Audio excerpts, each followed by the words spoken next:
Hello everyone. Today we will discuss on request for quotation, RFQ in SAP MM S/4HANA. As we have already started the procurement cycle and we have seen how to create the purchase requisition and how to create the purchase order. Today we will discuss on the configuration path. What are the different configuration path we have? How can we configure the quotation? How can we invite the suppliers? How can we maintain the quotation? How can we see the price comparison? So these all details we will be seeing in the system today. Okay, before getting into the system, let's talk about the process flow. So this is the process flow of quotation. How this is how it works. Okay, so before talking about all these, what do you think? What is quotation? Quotation means what? If you want to buy something, suppose if you want to buy a laptop, what will you do?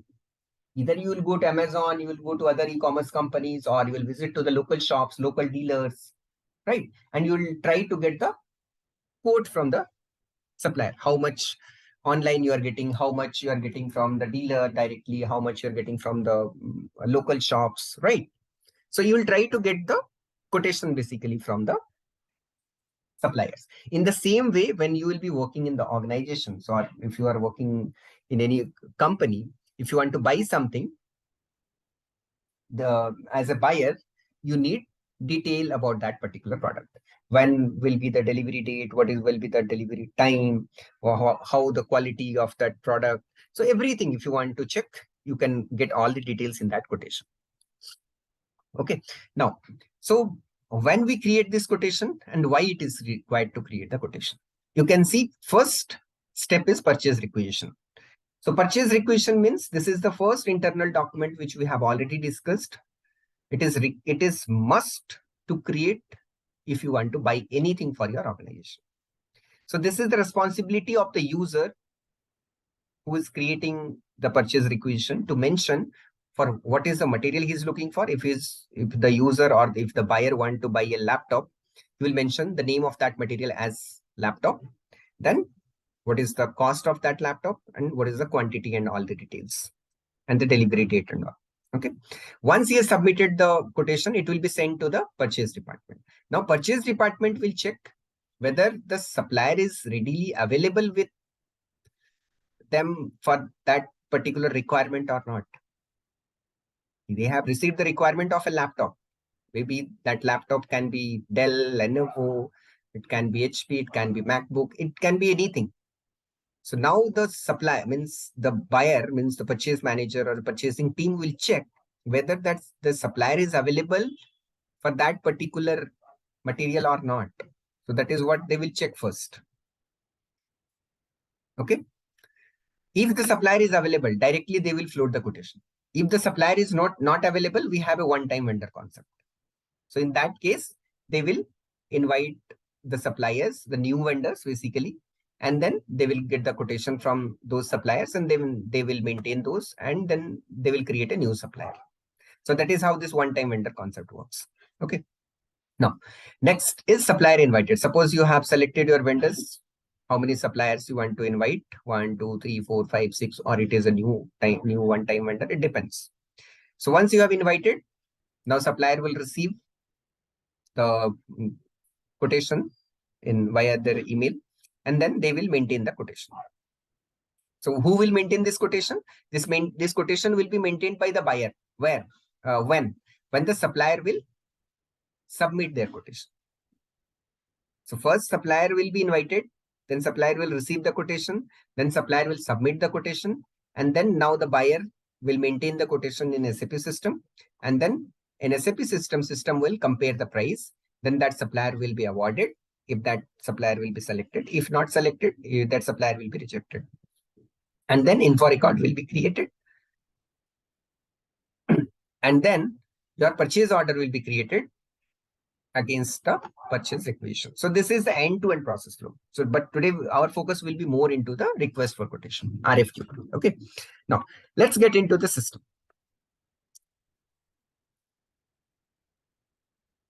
Okay. So first of all, let's complete our configuration part. So you have to get into SPRO, then SAP reference IMG, then go to materials management, or you can directly use the transaction code OLME to reach to this path, purchasing. And then here you have this RFQ and quotations. Then click on define number range for purchasing documents. Then click on intervals and click on insert line, and you can enter the reference code, whatever you want to maintain, and the number range. So I'm just taking this number range and I'll just use 20 numbers and save. Continue. Now if you go down, what was the number range I had given?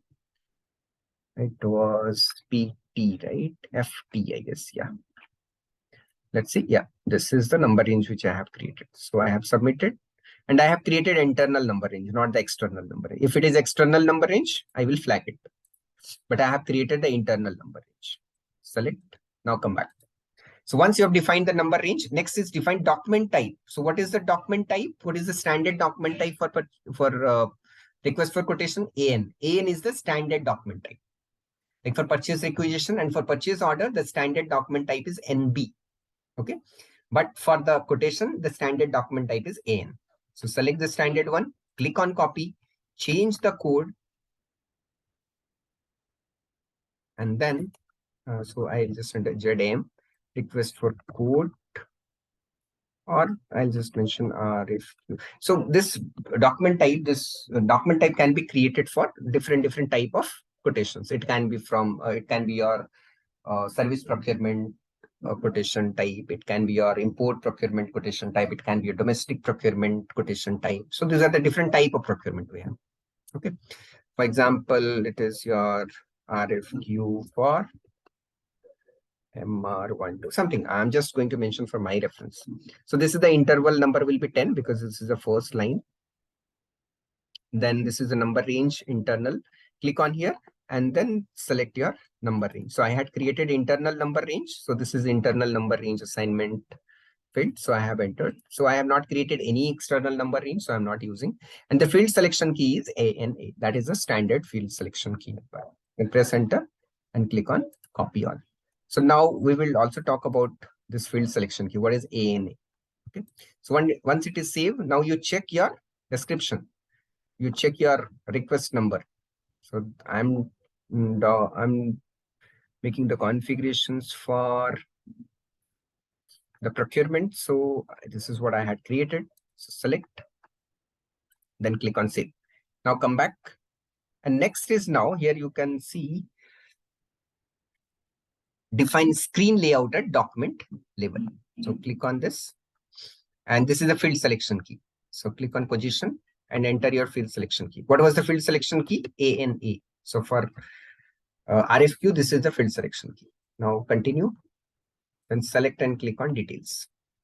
So you can see these are the different field selection key we have. Basic data, terms of delivery, reference data, administrative data, quantity and price, deadline, GRIR controlling, administrative data. Okay, so these are the different field selection key we have. So earlier we have not discussed about the field selections. How can we control the fields? So we can see here now.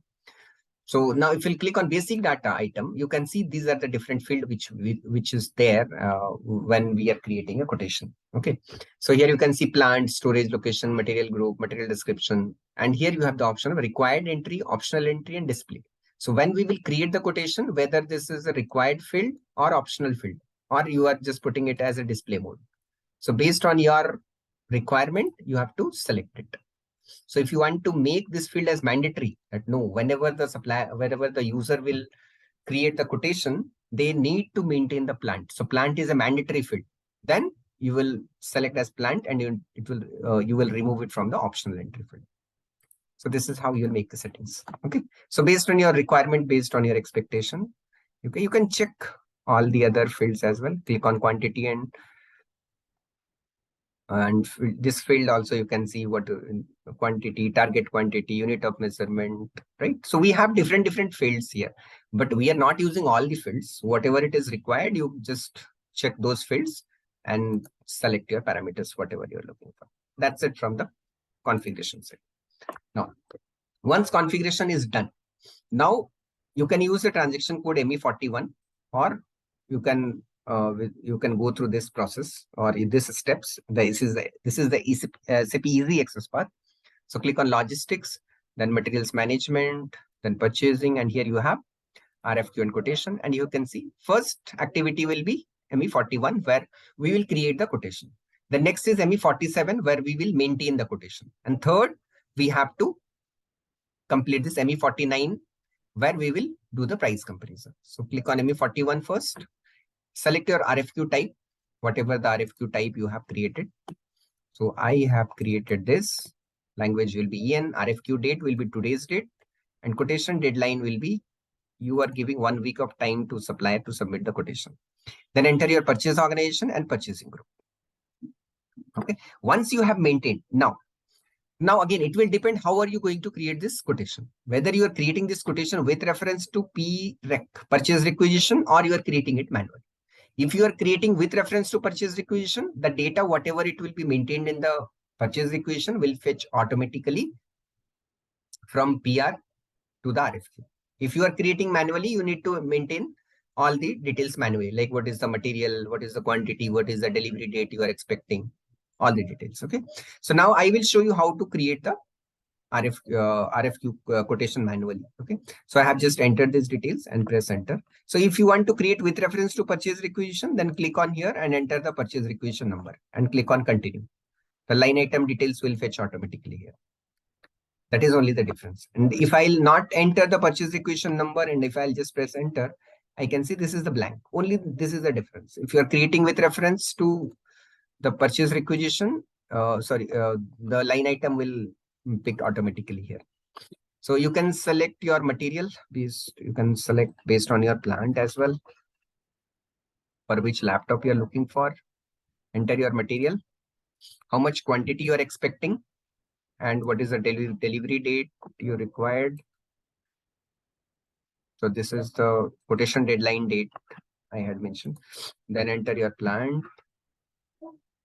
And now you can see delivery date next working day is 20. Maybe 20 will be your 18th will be the weekend. So system is showing as 20th. But this is just a warning message, so you can ignore it. Now press enter. And then now select your line item and click on this address tab. So this is the supplier address tab. So once you'll click on here, now you have to select your suppliers, for which supplier you are going to invite.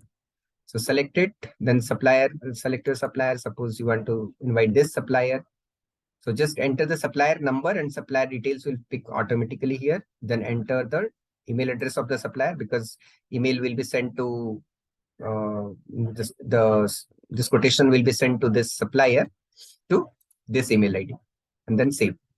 And yes, so you can see now this is the quotation number which has been created. Right now, in the same way, this the quotation you want to invite to other supplier also. You want to invite to this supplier also. So enter the supplier number, press enter. All the details will pick automatically here. Then enter your email address. So email will be sent to this supplier. Then click on save. Click on yes. So this is another sub quotation created 22. Then click on here, enter your purchase organization. Then suppose you want to invite to this supplier also. Then just press enter. All the details will pick automatically here if it is an existing supplier. Okay. Now maybe this is the email ID which you have mentioned. So just mention here and click on save. And then click on yes. So these are the, so just for example, I'm just creating 3 quotations, and now just imagine that these three quotations are in sent to the suppliers.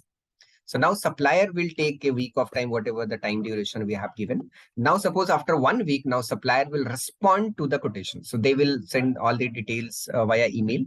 And now the buyer will go to ME47. So somebody from the purchase department, whoever will be responsible, he will click on ME47, and then now he will enter the quotation number. So whatever quotation number they had created, so 21, 22, and 23, 3 quotations. So now when they will maintain the quotation, they need to maintain the price of that material. So for this material, what is the, because we are looking for a laptop, and for that laptop, what was the cost they are looking for? What are the cost they are giving for each laptop?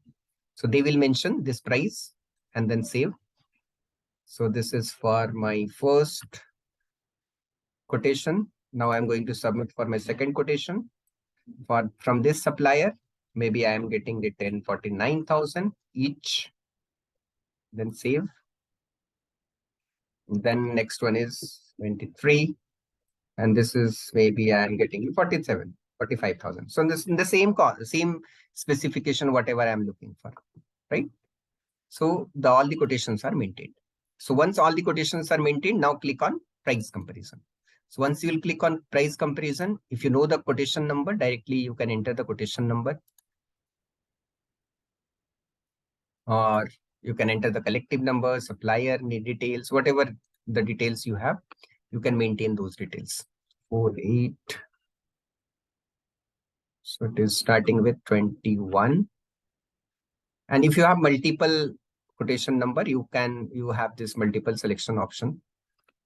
So it is 21, 22, and 23. So I just remove 22, 23, then execute. So include discount, delivery cost, maintain everything, and then click on execute. So once you click on execute, now you can see for this supplier, for these two supplier, Epson and SR Steel, this is what the price which system is providing. For this supplier, somehow the price is not picking here. We will look into this later. So now you can see based on the price, whatever the price we have, the supplier has given. Based on the price, system has given the rank for the supplier. And based on this, now you can select your suppliers. So now whether you want to maintain all these two suppliers, or you want to reject the suppliers. So based on your selection, now you can maintain. So if you have selected, it's fine. If it is selected, rank is also good. Price is also okay for the buyer, whatever they were expecting. Then this will be your like final supplier, and you will now start your procurement activity. You can create the purchase order and you can invite the supplier. Now, once you for this line item, I just want to check about this supplier. Even you can mention your delivery schedule also for this particular supplier. Okay, that's fine. I just wanted to discuss something. Yeah, so this is what you can do here. Now, suppose if there was two supplier, right? So now just come back. So you can see this for this supplier. This is the line item and this is the quotation number, right? 21. Now double click on this quotation number. And then just click on details, select the line item, click on details. And now if in case, if you want to reject the supplier, then here there will be some option where we can reject the supplier. So I'm just looking for that. So because it is depend on you, right? You have just invited 3 supplier, out of that 2 are two have responded. So now you want to keep both the suppliers with you, or if you want to reject any supplier, you can, it's up to you. Okay, so this is how we can see the price comparison part. So system will show you. So here we had just invited 3 supplier, out of that 1 supplier having some issue with the quotation. So that we will see later. So in the same way, if suppose you have five suppliers, you have invited, or 10 suppliers, you have invited one by one, you will be able to see, and system will show you the value of that, what is the price, and rank they will show based on the price. So this is how the price comparison will be done in RFQ. Okay. So once it is done, now you can go and you can create the purchase order to this particular supplier. So this is the best bidder. This is what you are considering, and you are going to award this. So that is the RFQ process. So that is what I wanted to discuss today. If you have any doubts, please put your comments. We will discuss on that. Thank you everyone for joining the session.